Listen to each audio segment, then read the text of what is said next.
মুন্সিয়ারিকে bye bye করে আমরা রওনা দিলাম চকৌরির দিকে।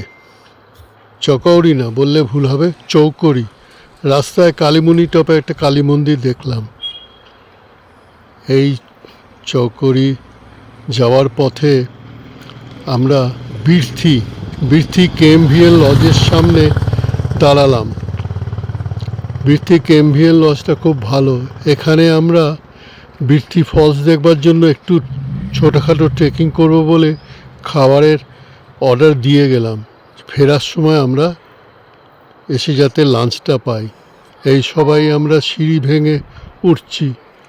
মোটামুটি বেশ খানিকটাই উঠতে হয়, তবে খুব একটা কষ্টকর নয়।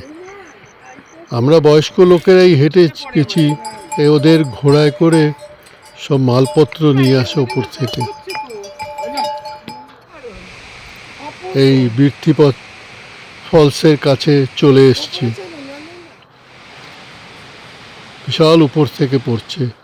আবার এর ওপরের যে ভিউ পয়েন্টটা সেটা কাঁচের তৈরি, গ্লাস টপ,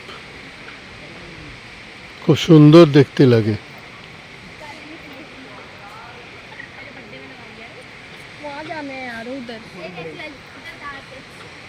সুন্দর কাঁচের ওপর দিয়ে হাঁটা, হেঁটে নিচের দৃশ্য দেখা যায়।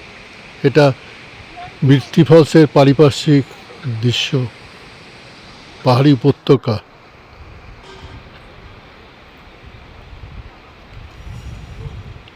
ওপর ভিউ পয়েন্ট থেকেই ছবি তোলা। এবার আমরা চৌকরির কেএমভিএল লজে ঢুকছি। প্রথমে ভেবেছিলাম চৌকরি কেন এলাম, এখানে তো কিছুই বোধহয় নেই। কিন্তু প্রথম ইমপ্রেশনটাই পাল্টে গেল চৌকরি কেএমভিএল লজটা দেখে। এই সব ছোট ছোট কটেজ রয়েছে। এই রিসেপশনের আমরা পেয়েছি, এটা দেখেনি, এটা ভিউ পয়েন্ট। ভোরবেলা এখান থেকে দেখা যায় সানরাইজ এবং সুন্দর পিকগুলো। এখন বিকেলবেলার দৃশ্য দেখাচ্ছি। এবার ভোরবেলা উঠে মুন্সিয়ারিতে পঞ্চচুল্লি দেখেই ভেবেছিলাম সত্যি প্রচুর কিছু দেখে নিয়েছি, কিন্তু চৌকরিতে এত বড় হিমালয়ের রেঞ্জটা দেখতে পাবো এটা কল্পনাই করতে পারিনি। এখানে নন্দা দেবী, নন্দা ঘুন্টি, ত্রিশূল সব রেঞ্জগুলোই পাওয়া যায়। পঞ্চচুল্লিও দেখা যায়। এই দেখুন সূর্য উঠছে ভোরবেলা, কি দারুণ দৃশ্য।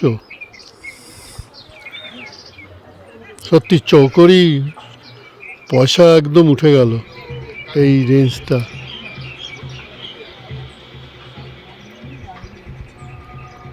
ওখানেই শুনলাম যে এই কাছাকাছি একটা কালী মন্দির আছে, তার ওখানে মাঠ আছে, সেখানে গিয়ে নন্দা দেবী নন্দঘুন্টিটা নাকি দারুণ দেখতে লাগে, মনে হয় যেন আমাদের ঘাড়ের উপর চলে এসছে।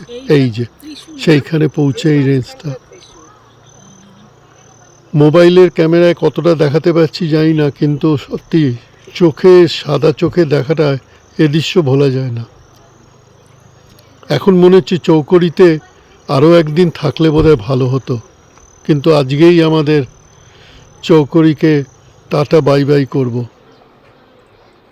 চৌকরি কেএমভিএলে ফিরে এসে জিনিসপত্র গুছিয়ে এবার রওনা দেব আমরা।